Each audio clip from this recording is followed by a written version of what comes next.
বন্ধুরা নমস্কার, আমি ডক্টর জয়ন্ত বাইন, প্লাস্টিক এবং কসমেটিক সার্জন। আজকে আমাদের এই ভাই এসেছেন হেয়ার ট্রান্সপ্লান্ট কনসালটেশন করার জন্য। ওনার মাথার চুল পড়ে যাওয়ার সমস্যা রয়েছে। আপনার বয়স কত? 20। তো 25 বছর মাত্র বয়স, কিন্তু যথেষ্ট চুল পড়ে গেছে এবং মাস্ক পরলে পরে ওনাকে আরও বেশি বয়স্ক বলে মনে হচ্ছে যেন 30+ বয়স।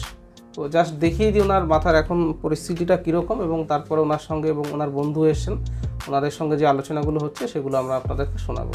তো আমরা দেখতে পাচ্ছি গ্রেড 4 বাল্ডনেস রয়েছে, সামনের দিকটা পুরোটাই খালি হয়ে গেছে। আর একটু নিচু করুন ভাই মাথাটা। এবং আমরা দেখতে পাচ্ছি পেছনের দিকে যথেষ্ট খালি হয়ে গেছে।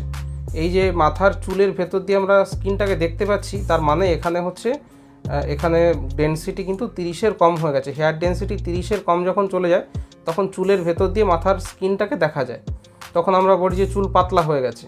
এবং যেখানে একদম চুল নেই সেই জায়গাটা একদম খালি হয়ে গেছে না। এটা ওনার ফোরহেড বা কপাল, দেখুন ফোরহেড বা কপালটা কতটা বড় হয়ে গেছে। ভালো করে কুঁচকে তাকান ওপরের দিকে, দেখুন এই যে কুঁচকোনাটা যেখানে শেষ হচ্ছে এইখানে হচ্ছে ফোরহেড শেষ হওয়ার কথা। এই রিঙ্কেলসগুলো এইখানটা আমরা কুঁচকোতে পাচ্ছি না, এটা হচ্ছে মাথা। তাহলে আমরা দেখতে পাচ্ছি হেয়ার লাইনটা কতটা পিছিয়ে গেছে। তো এই ভাইয়ের এই পিছিয়ে যাওয়াটা আরেকবার কুঁচকে উপরের দিকে তাকান, আরেকবার উপরের দিকে তাকান। এই যে কুঁচকোনা যেখানে শেষ হচ্ছে এখানে হেয়ার লাইন থাকার কথা ছিল, সেটা পিছিয়ে দেখুন এই জায়গাটায় চলে এসছে। তো এই যে এরিয়াটা খালি হয়েছে এই জায়গাটাকে আমরা ভরাট করার চেষ্টা করব, বা ভরাট করার পদ্ধতি করা হবে হেয়ার ট্রান্সপ্লান্ট নিয়ে। ওনার এই সার্জারিটা করব আমরা। উনি আজকে আমাদের দেখাতে এসেছেন, তাহলে ওনার সঙ্গে এই বিষয়ে আমরা আজকে কথা বলবো যে এই খালি হয়ে যাওয়া এরিয়াটা কি করে ভরাট করা সম্ভব, কিভাবে ন্যাচারাল দেখানো সম্ভব, সেই জিনিসটা নিয়ে আলোচনা হবে। তো প্রথমে একটা দুটো জিনিস আমি যেটা বলবো ভাই আপনাকে আমার দিক থেকে, সেটা হচ্ছে যে আপনার বয়স বললেন 25 বছর বয়স। তো এই যে চুল পড়ে যাওয়ার সমস্যা, এটার একটা ফ্যামিলি হিস্ট্রি থাকে। যেমন ডায়াবেটিস পেশেন্ট যারা হয় তাদের বাবা, কাকা বা মামা দেখা যায় কারো না কারো সুগার রয়েছে। তো আপনার দিক থেকে কার এই সমস্যাটা ছিল? বাবা বা দাদু বা মামা বাড়ির দিক থেকে? মামার দিক থেকে দাদু। আবার মামাদের চুল ঠিক রয়েছে? ঠিক রয়েছে। আচ্ছা, তো এই চুল যে টাক পড়ে যাওয়াটা, এটা একটা ফ্যামিলিয়াল প্যাটার্ন দেখা যায়। মানে বাবার হলেই যে ছেলের হবে তার কোনো মানে নেই, কিন্তু দেখা যায় যে দুঃসম্পর্কের মধ্যে হলেও রক্তের সম্বন্ধের মধ্যে কিন্তু এই যে ব্যাপারটা থাকে। যেমন ওনার বাবার নেই বা ভাইয়ের বা কাকাদের নেই, ওনার মামারও নেই, কিন্তু ওনার মামার দিকের যে দাদু আর কি, মায়ের বাবা, ওনার কিন্তু সমস্যাটা ছিল। তো এটা এমন নয় যে টাক তার ছেলেরও জিনিসটা হয়ে যাবে, এটা ব্যাপারটা নয়। তো এটা হচ্ছে একটা ফ্যামিলিয়াল প্যাটার্ন কিন্তু থাকে ওনার, সেক্ষেত্রে প্রেজেন্ট রয়েছে। চুল পড়ে যাওয়ার এটা যেমন একটা ফ্যামিলিয়াল প্যাটার্ন থাকে, আর একটা প্যাটার্ন হচ্ছে বা একটা ব্যাপার হচ্ছে যে হরমোনাল এফেক্ট। ছেলেদের পুরুষ হরমোন যেটা থাকে ডাইহাইড্রোটেস্টোস্টেরন, সেইটার প্রভাবে কিন্তু চুলগুলো পড়ে যায়। এবং মাথার এই এরিয়ার চুলটাই কিন্তু পড়ে, দেখবেন একদম পেছনের চুলটা কিন্তু পড়ছে না। আমরা অনেককেই দেখবো আমাদের, যেমন ধরুন আমরা তুলসী চক্রবর্তী পুরোনো দিনের সিনেমায় হাসির অভিনয় করতেন, তাই না? 74 সিনেমাতে আছেন, ওনার এইটুকু চুল শুধু রয়েছে, পুরো মাথা জোড়া খালি। তো এরকম কিন্তু এই ডাইহাইড্রোটেস্টোস্টেরনের প্রভাবে কিন্তু এই চুলগুলো পড়ে যায়। এবারে কার চুল কত দূর পড়বে সেটা বলা খুব মুশকিল। ইউজুয়ালি দেখা গেছে যে ওই 20-22 বছর বয়সে বা 17-18 থেকে মোটামুটি চুল পড়া শুরু হয়, তারপরে এটা আস্তে আস্তে বাড়ে এবং দেখা গেছে যে মোটামুটি 35 থেকে 40-এ গিয়ে সেটেল হয়।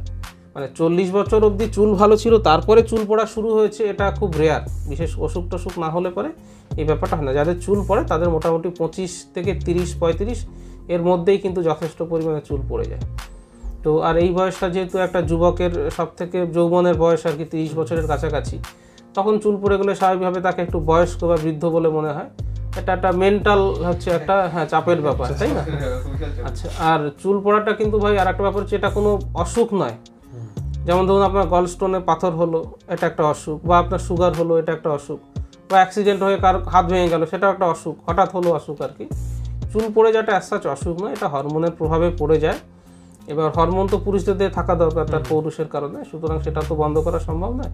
তো এটা অ্যাজ কোনো অসুখ নয়, কিন্তু এটা আমাদের কালচারাল বিলিফ। আমরা অনেক চুল থাকলে পরে মনে করি দেখতে ভালো লাগে, তো সেই জন্য যেহেতু অসুখ নয় সেইভাবে ট্রিটমেন্টও কিন্তু নেই। মানে অ্যাজ যে যেমন জ্বর হলে পরে আমরা জানি প্যারাসিটামল খেলাম জ্বর কমে যাবে, তেমনি চুল পড়া যেহেতু অসুখ নয় সেইভাবে ওষুধ নেই।